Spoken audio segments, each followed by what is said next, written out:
मुश्किल के वक्त में इंसान पंहिंजा एक सवाल ठाहींदो आहे, परेशानी जी हालात में वेठो हूंदो आहे, पोइ उहो घणी सोच में हली वेंदो, पोइ उनखे दुनिया ईअं लॻंदी आहे त बसि हाणे मां हिन दुनिया मां ख़तमु थियण वारो आहियां, मां कुझु बि न आहियां, निकमो आहियां। पर यकीन रखो न, इहा छा आहे? हिमत हारण आहे। हिमत इंसान न हारे। मुश्किलात जेका बि इंसान जे लाइ ईंदी आहे न, इंसान जे मथां ईंदी आहे न, त उहा इंसान खे सबक़ु सेखारींदी आहे त तूं कुझु आहीं, पंहिंजो पाण खे सुञाण।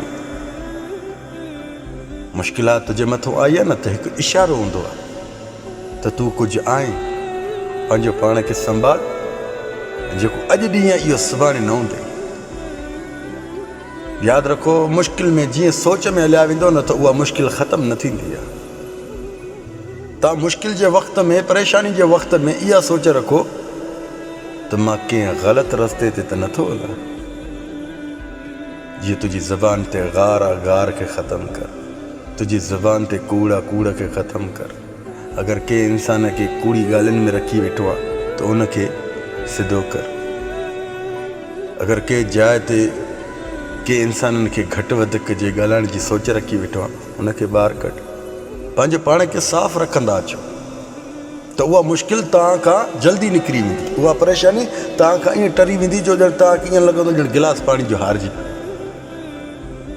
पोइ जेको इंसानु पंहिंजे पाण खे उन वक़्त में रहंदो अज़ियतनि में विझंदो आहे, कहिड़ी त हे फ़लाणो शख़्स मूंखां अॻ में थी वेंदो, हे फ़लाणो शख़्स मूंखां अॻ में थी वेंदो, हे मथे थी वेंदो।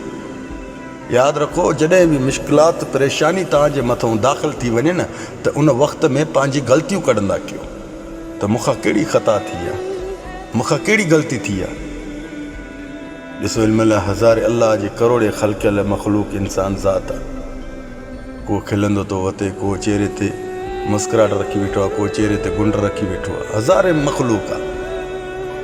तव्हां ॾिसो, त हर वक़्तु इहा सोच रखंदा कयो त अलाह पाक जेका बि असांजे मथां मुश्किलात ऐं परेशानी आणींदो आहे, त उहो असांखे सबक़ु ॾियारण जे लाइ आणींदो आहे त मां कहिड़ी ख़ता में आहियां, कहिड़ी ग़लति फ़हम में आहियां। जेको इंसानु ग़लति सोच बि रखी वे दिमाग़ में, उनजे मथां बि परेशानी घणी ईंदी आहे।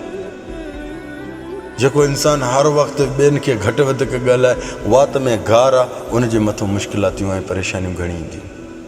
छो? रब जा दरवाज़ा बंदि। रब पाक तोखां मुंहुं फेरे तुंहिंजी इन हरकतुनि जी वजह सां, ग़लतियुनि जी वजह सां। यादि रखो, मुंहिंजे चवण जो मक़सदु छा आहे? जॾहिं बि मुसीबत जे हर वक़्त में अचो, परेशानी में अचो, त सभ खां पहिरियों ग़लती कढंदा कयो।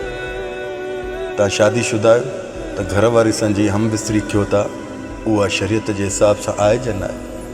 तव्हांजो सुकून तबाह न थींदो। तव्हां पंहिंजी ग़लतियूं पकड़ियो, इंशाअल्लाह तबारक अल्लाह। जीअं तव्हांजी ग़लती निकिरी ईंदी जल्दी, तीअं तव्हांजी परेशानी जल्दी ख़तमु थी वेंदी। जेकॾहिं इहा ग़लती तव्हां ॾिसंदो न, तव्हां वरी अॻिते वरी परेशानियुनि में हलिया वेंदा, माण्हुनि सां मुक़ाबिलो कंदा, त अॻिलो मूंखां मथे थी वेंदो। जा अॻिले मूंखे हिन इहे लफ़्ज़ ॻाल्हाए। तव्हां ॾिसो, नंढनि नंढनि लफ़्ज़नि ते बि माना गौर कंदा आहियो, पाण खे पाण अज़ियत ॾींदा आहियो। यकीन रखो न, इंसानु ज़्यादा तौरु जेको आहे मुसीबत जे वक़्त में, परेशानी जे वक़्त में माना घणी हिकु नेगेटिव जी सोच रखंदो आहे। नेगेटिव माना घटिया क़िस्म जी सोच रखंदो आहे। यादि रखो, जेका बि इंसान जे मथां परेशानी ऐं मुश्किलात ऐं मुसीबत अचे न, त पंहिंजे गिरेबान खे ॾिसो त कहिड़ो मुंहिंजे अंदर में किचिरो अची वियो आहे, साफ़ु कर। जल्दी निकिरी ईंदी परेशानियूं, मुसीबतूं, मुश्किलातूं जल्दी ख़तमु थी वेंदी। अल्लाह तव्हांखे सलामत शाद आबाद रखे। जज़ाकल्लाह ख़ैर। मां अस्सलाम।